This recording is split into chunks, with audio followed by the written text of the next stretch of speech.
I am doctor Bushra. मैं आज आपको बताऊंगी कोरोना वायरस के बारे में। नियर अबाउट 195 कंट्रीज़ हैं जो कि इस प्रॉब्लम को फेस कर रही हैं। किसी एक कंट्री से स्प्रेड हुआ है जो कि है चाइना, और अब जो सिचुएशन जा रही है उससे ऑल ओवर द वर्ल्ड इस प्रॉब्लम को फेस किया जा रहा है। हमें इससे परेशान नहीं होना है। ये वीडियो मेरे बनाने का यही मकसद था कि आप लोग ख़ुद भी सेफ़ रहें और मज़ीद लोग आपसे सेफ़ रहें। इसके अंदर मैं आपको बताऊंगी basic information, how it is spread, ये स्प्रेड कैसे होता है, symptoms, diagnosis, treatment and prevention. Basic information, सबसे पहले ये जो वायरस है ये एनिमल में हुआ है, एनिमल के बाद फिर ह्यूमन बीइंग में, देन ये प्रोसेस चलता आ रहा है human to human, human to human, ये फैलता जा रहा है। हाउ टू स्प्रेड, मैं अब आपको बताऊंगी ये स्प्रेड कैसे होता है। इसकी दो पॉसिबिलिटीज़ होती हैं, डायरेक्ट कॉन्टैक्ट और indirect contact.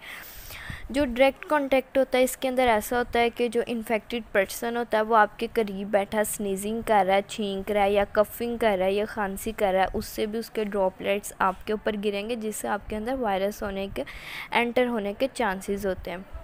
Indirect contact second possibility क्या होती है इसके स्प्रेड होने की, ऐसा होता है कि जो इन्फेक्टेड पर्सन होता है वो आपके नियर स्नीजिंग करता है या कफिंग करता है, छींकता है या खांसी करता है, तो उसके जो ड्रॉपलेट्स होते हैं वो डोर पे, टेबल पे या लैपटॉप पे, इस तरह डिफरेंट प्लेसेस पे वो ड्रॉपलेट्स गिर जाते हैं। फिर आप अपने हाथ से डोर खोलते हो या लैपटॉप को टच करते हो तो वो आपके अंदर वायरस एंटर हो जाता है। मोस्टली चांसेस इनडायरेक्ट कांटेक्ट की वजह से वायरस होने के चांसेस ज़्यादा होते हैं। और सिम्टम्स, इसके बाद सिम्टम्स होते हैं, जो वायरल इन्फेक्शन होता है ना वो उसके जो सिम्टम्स होते हैं लाइक कॉमन कोल्ड के होते हैं, यानी कि जो कि हमें सीजनल कोल्ड होता है, बुखार होता है, खांसी होती है। और अच्छा, अब मैं आपको बताऊंगी कि इसके टिपिकल सिम्टम्स होते कौन से हैं कोरोना वायरस के। इसमें हमें फ़ीवर हो जाता है जो 87.9% होता है, ड्राई कफ होता है 67.7, जिसको हम लोग सूखी खांसी बोलते हैं, फटीक हो जाता है, हमें थकन महसूस होती है, स्पूटम प्रोडक्शन होती है, बलगम की हमें बलगम आना शुरू हो जाती है, शॉर्टनेस ऑफ ब्रेथ होता है, हमें सांस फूलता है, सोर थ्रोट, हमें गले में ज़ख़म हो जाते हैं, हेडेक होती है, नोज़िया और वॉमिटिंग हमारा दिल कराता है और मतलब जी घबराता है, या हमें उल्टी आती है या उल्टी वाली फीलिंग आती है, डायरिया हो जाता है। ठीक है, 80% पीपल ऐसे होते हैं जो कि खुद ब खुद क्योर हो जाते हैं, मतलब कि सेहत के आप खुद ही हो जाते हैं। लेकिन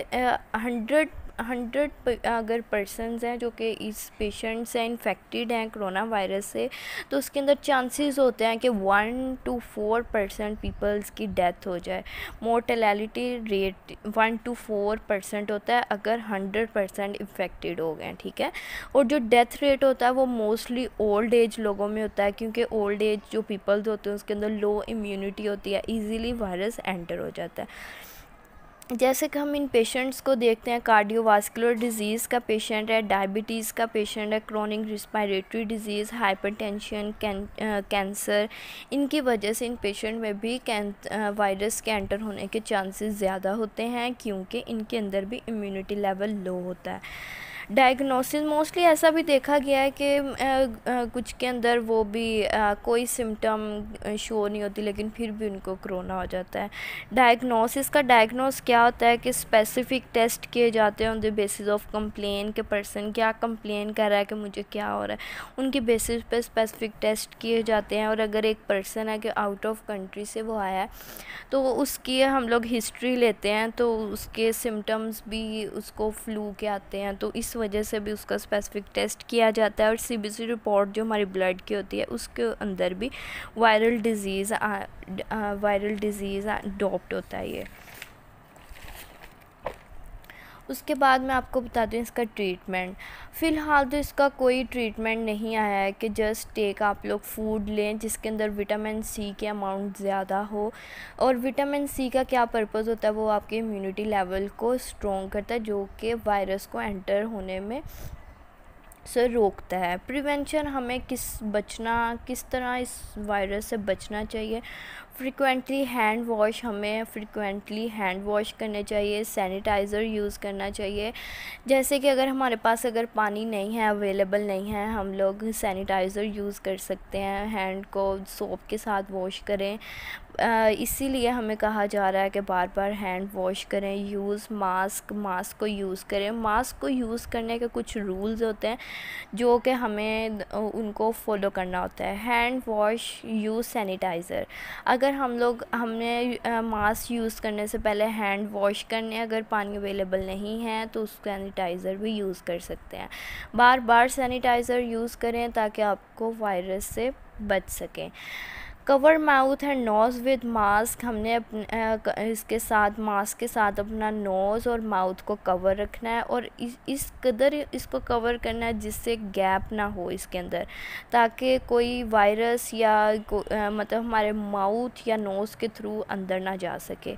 और हमने मास्क को जो टच करने से भी अवॉइड करना है। जब हमने टच करना है तो हमें सबसे पहले अपने हैंड को क्लीन करना है, हैंड को रब करके वॉश करना है, रबिंग करनी है हैंड पे वॉश के सोप के साथ। उसके बाद टू रिमूव द मास्क, अगर हम लोगों ने मास्क को रिमूव करना है तो उसको उतारना है मास्क को, तो हमने उसको फ्रंट से नहीं पकड़ना, सामने से नहीं पकड़ना, पीछे से पकड़ना। जो आपके कान के पीछे स्ट्रिप होती है उससे हम लोगों ने उसको पकड़ना है, उससे उतारना है और फ़ौरन उसी वक्त उसको बास्केट में वेस्ट कर देना है।